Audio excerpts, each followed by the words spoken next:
পুরো ৫ বছর পর বৃদ্ধাশ্রম থেকে গতকাল সন্ধ্যায় বাড়ি এসেছেন অপর্ণা মুখার্জি। আজ তার একমাত্র নাতনি শতরূপার ১০ বছরের জন্মদিন, তাই ছেলে আকাশ ও পুত্রবধূ অন্বেষা গিয়ে তাকে নিয়ে এসেছে। এর আগে এসেছিলেন শতরূপার ৫ বছরের জন্মদিনে, সেবার অনুষ্ঠানটা হোটেল ভাড়া করে হয়েছিল। এবার সে ব্যবস্থা করা হয়নি, এবার বাড়ির উঠোনে প্যান্ডেল করা হয়েছে। গোটা প্যান্ডেলটা বেলুন আর ফুল দিয়ে সাজানো হয়েছে। সাদা আর লাল নকল গোলাপ দিয়ে একটা গেট করা হয়েছে। গেটের মাথায় একটা সাইনবোর্ডের ওপর রং বেরঙের টুনি আলো দিয়ে লেখা হয়েছে শুভ জন্মদিন শতরূপা। সন্ধ্যের অনুষ্ঠান সন্ধ্যে ৭টা থেকেই অতিথি অভ্যাগতরা আসতে শুরু করবেন, তাই বিকেল ৫টা থেকেই পার্লার থেকে দুজন বিউটিশিয়ান এসে গেছে শতরূপা ও অন্বেষাকে সাজাতে। বাংলার অধ্যাপিকা অন্বেষা খুব একটা সাজগোজ করতে পছন্দ করে না, কিন্তু একটা মাল্টিন্যাশনাল কোম্পানির এক্সিকিউটিভ আকাশ অত্যন্ত আধুনিক মনস্ক। ওর ইচ্ছাতেই বিউটিশিয়ানের কাছে সাজতে হচ্ছে অন্বেষাকে।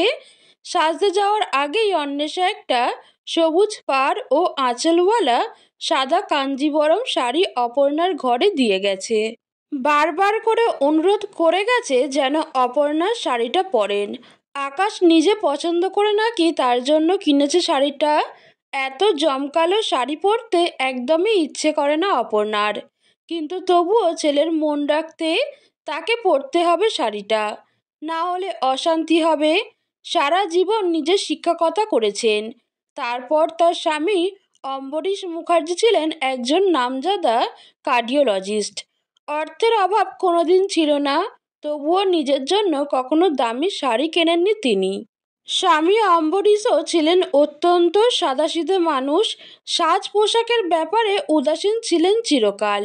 শাড়িটা দেখে আজ স্বামীর কথাই মনে পড়ে যাচ্ছে অপর্ণার। নাতনি তো দূরের কথা, ছেলের বিয়েটা দেখেই যেতে পারেননি তিনি। বড়ই স্বল্পায়ু ছিলেন মানুষটা। নিজে কার্ডিওলজিস্ট হয়েও মাত্র ৫০ বছর বয়সে কার্ডিয়াক অ্যারেস্ট হয়ে মারা যান নিজের চেম্বারে। তখন অপর্ণার বয়স মাত্র ৪৪। আজ অম্বরীশ বেঁচে থাকলে সব কিছুই অন্যরকম হতো। নাতনির জন্মদিন উপলক্ষে অন্তত বৃদ্ধাশ্রম থেকে আসতে হতো না অপর্ণাকে। বৃদ্ধাশ্রমে যাওয়ার সিদ্ধান্ত অবশ্য তিনি নিজেই নিয়েছিলেন। শিক্ষকতা থেকে অবসর নেওয়ার পর অপর্ণার সময় কেটে যেত ছোট রূপাকে নিয়ে। অন্বেষার মেটার্নিটি লিভের মেয়াদ শেষ হলেও কলেজ যেতে শুরু করলো। তখন থেকে শতরূপার সব দায়িত্ব নিজের ঘাড়ে তুলে নিয়েছিলেন অপর্ণা। যতক্ষণ অন্বেষা কলেজে থাকতো ততক্ষণ অপর্ণা নিজের কাছে আগলে রাখতেন নাতনিকে, কিন্তু শতরূপার ১ বছর বয়স থেকে ওর দেখাশোনা করার জন্য একজন অল্প বয়সী পরিচারিকা রাখা হয়েছিল। এই ব্যাপারে আপত্তি জানিয়েছিলেন অপর্ণা, কিন্তু আকাশ নিজের সিদ্ধান্তে অনড় ছিল। কাজেই অপর্ণাকে মেনে নিতে হয়েছিল এই ব্যবস্থা, কিন্তু রূপাকে ছাড়া থাকা তার পক্ষে অসম্ভব ছিল। তাই অন্বেষা ও আকাশ বেরিয়ে গেলে রূপাকে নিজের ঘরে নিয়ে চলে আসতেন তিনি। চাপা নামের ওই পরিচারিকা এতে ভীষণ খুশি হতো, কারণ সে দীর্ঘ সময়ের জন্য দায়মুক্ত হতো। রূপাকে খাওয়ানো, ঘুম পাড়ানো সবই করতেন অপর্ণা নিজে। সমস্যা হতো রবিবার বা অন্য কোনো ছুটির দিনে, কারণ রূপা ঠাম্মির কাছে খাবো, ঠাম্মির কাছে ঘুমাবো এইসব বায়না করত। চাপা অনেক দিন বুঝিয়ে সুঝিয়ে ম্যানেজ করত। সমস্যা বাড়ল রূপার একটু বড় হতে। ও জিদ ধরত রাত্রে অপর্ণার কাছেই শোবে বলে, কিন্তু এতে ঘোরতর আপত্তি ছিল আকাশের। ও বলল মায়ের যথেষ্ট বয়স হয়েছে, মায়ের পক্ষে রূপার খেয়াল রাখা সম্ভব নয়, ও চাপার কাছেই শোবে। কাজেই রূপাকে চাপার কাছেই শুতে হতো। খুব কান্নাকাটি করত রূপা, তারপর কাঁদতে কাঁদতে একসময় ঘুমিয়ে পড়ত। অন্বেষা নিজের কাছে মেয়েকে রাখতে চাইল, কিন্তু তাতে সম্মত হতো না আকাশ। রোজই রাত্রে কান্নাকাটি করত রূপা, এতে ভীষণ বিরক্ত হতো আকাশ। একদিন অপর্ণাকে সরাসরি বলেই ফেলল, দেখো মা, তোমার অপরিণামদর্শিতার জন্য কি হয়েছে চাপা থাকা সত্ত্বেও নিজের কাছে রূপাকে আগলে রেখে তুমি ভুলই করেছো। তুমি যদি সেটা না করতে তাহলে আজ এই পরিস্থিতি হতো না। রোজ রোজ এই অশান্তি আমার আর ভালো লাগে না। এর সমাধান নিশ্চয়ই তোমার জানা নেই। আমি আর কিছু ভাবতে পারছি না। অপর্ণা মুখে কিছু বললেন না, চুপচাপ ছেলের কথাগুলো শুনে গেলেন। কিন্তু এই সমস্যার সমাধান করতে তখনই সিদ্ধান্ত নিলেন একটা হোমে চলে আসার। অপর্ণার ঘনিষ্ঠ বান্ধবী ও কলিগ সুমিত্রা রায় দুই ছেলে থাকা সত্ত্বেও অবসর নেওয়ার পর হোমে চলে এসেছিলেন নিজের মতো করে থাকবেন বলে। বান্ধবীর সঙ্গে দেখা করতে হোমটায় একবার গিয়েছিলেন অপর্ণা। হোমটার নাম আনন্দ নিকেতন। ওখানকার সমস্ত ব্যবস্থা খুব ভালো, পরিবেশটাও খুব ভালো। অপর্ণা সুমিত্রার মুখেই সব গল্প শুনে বুঝেছিলেন যে সুমিত্রা ওখানে খুব ভালো আছেন। আর দেরি না করে সেদিন রাত্রেই সুমিত্রাকে ফোন করে অপর্ণা নিজের সিদ্ধান্তের কথা জানালেন। পরদিনই আকাশ ও অন্বেষা বেরিয়ে গেলে আনন্দ নিকেতনে গিয়েছিলেন অপর্ণা। ওখানে গিয়ে জেনেছিলেন যে দোতলায় একটা ঘর তখন সবে ফাঁকা হয়েছিল। অন্যান্য হোমের তুলনায় আনন্দ নিকেতনের চার্জটা অনেকটাই যেমন বেশি দিতে হবে, তেমনই সমস্ত দিক দিয়ে সুযোগ সুবিধাও অনেক বেশি। নিজের সারা জীবনের সঞ্চয় ও স্বামীর রেখে যাওয়ার টাকা যা আছে তাতে বাকি জীবন হোমের চার্জ দিয়েও স্বাধীনভাবে খরচ করতে কোনো অসুবিধা হবে না তার। সব জেনে উনি সেদিনই সমস্ত ব্যবস্থা পাকা করে এসেছিলেন। রাত্রে খাওয়ার টেবিলে আকাশ ও অন্বেষাকে জানিয়েছিলেন নিজের সিদ্ধান্তের কথা।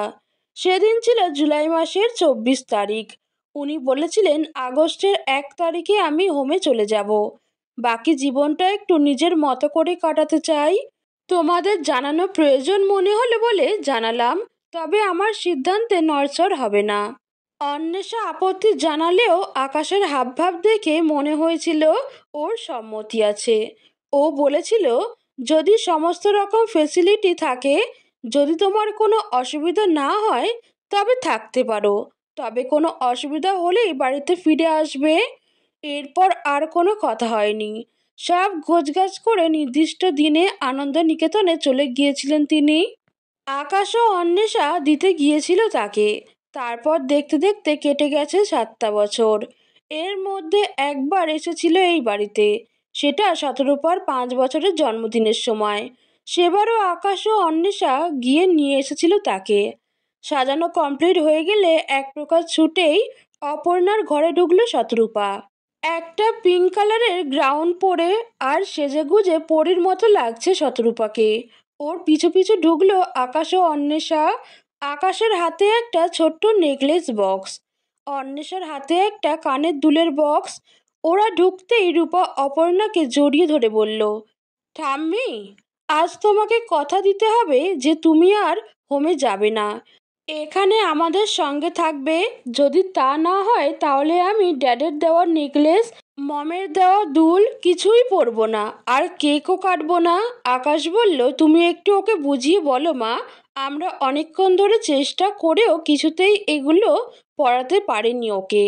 অপর্ণা কিছু বলার আগেই শতরূপা বলল, আমাকে বুঝিয়ে লাভ হবে না ড্যাড, তার থেকে তুমি ঠাম্মিকে বোঝাও, ঠাম্মি যেন আর হোমে না যায়। অপর্ণা বললেন, এমন অন্যায় জিদ করো না দিদিভাই, তোমার মম আমার হোমে যাওয়ার ব্যাপারে আপত্তি জানিয়েছিল। আমি নিজে বন্ধুর সঙ্গে একসাথে থাকবো বলে হোমে গেছি। তোমার যেদিন মন হবে সেদিন তুমি ড্যাড আর মমের সঙ্গে গিয়ে আমার সাথে দেখা করে আসবে। শতরূপা বলল, ড্যাড আর মম তোমার কাছে গেলেও কোনো দিন তো আমাকে সঙ্গে নিয়ে যায় না। অপর্ণা বললেন, আমি বলছি এবার থেকে নিয়ে যাবে। শতরূপা বলল, আমার বেস্ট ফ্রেন্ড রুমেলার গ্র্যানি ওদের বাড়িতেই থাকে। ও রাত্রে গ্র্যানির কাছে ঘুমোয়। ওর গ্র্যানি রোজ ওকে কত গল্প বলে। তুমি এখন থেকে এখানেই থাকবে আর আমাকে রাত্রে গল্প বলবে। অতিথি অভ্যাগতরা আসতে শুরু করেছে, অথচ এক জিদ ধরে বসে আছে শতরূপা। ওকে অপর্ণার ঘর থেকে বার করা যাচ্ছে না। নিরুপায় হয়ে অন্বেষা অপর্ণার হাত ধরে বলল, প্লিজ মা, আপনি রূপার প্রস্তাবে রাজি হয়ে যান। মেয়ের উপর বিরক্ত হয়ে গম্ভীর মুখে দাঁড়িয়েছিল আকাশ। হঠাৎ ওকে জড়িয়ে ধরে শতরূপা বলল, প্লিজ ড্যাড, তুমি ঠাম্মিকে রাজি করাও। আমি জানি তুমি বললে ঠাম্মি না করতে পারবে না। সময় গড়িয়ে যাচ্ছে, অনেক নিমন্ত্রিত এসে গেছে, সবাই আকাশ ও অন্বেষার খোঁজ করছে, তাই চাপা ডাকতে এসেছে তাদের। অন্যান্য পায় আকাশ আর দেরি না করে অপর্ণার হাত দুটো ধরে বলল, প্লিজ মা, তুমি রূপার কথায় রাজি হয়ে যাও, না হলে আমার মান সম্মান বলে আর কিচ্ছু থাকবে না।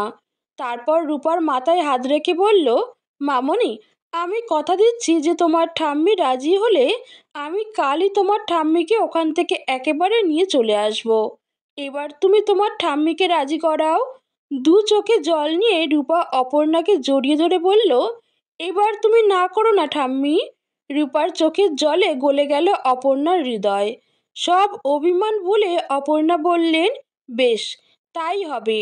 আমি আর হোমে থাকবো না, এখন নিচে যাব তোমার ড্যাড আর মমের সঙ্গে। সবাই তোমার জন্য অপেক্ষা করছে। তবে দাঁড়াও, তার আগে তোমার জন্য আনা উপহারটা তোমাকে দিই। কথা বলতে বলতেই উনি ব্যাগ থেকে একটা গয়নার বাক্স বার করলেন। তার ভেতর থেকে বেরোলো একটা পাথর সেট করা রিস্টলেট। অপর্ণা অন্বেষাকে বললেন সেটা শতরূপার হাতে পরিয়ে দিতে।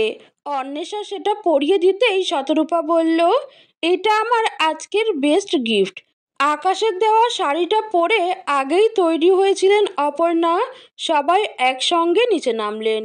নিচে নামতে নামতে অপর্ণার মনে হলো আজ তিনি নাতনির জিদের কাছে হেরে গেলেন ঠিকই, তবে এমন হারে আছে এক অনির্বাচনীয় সুখ।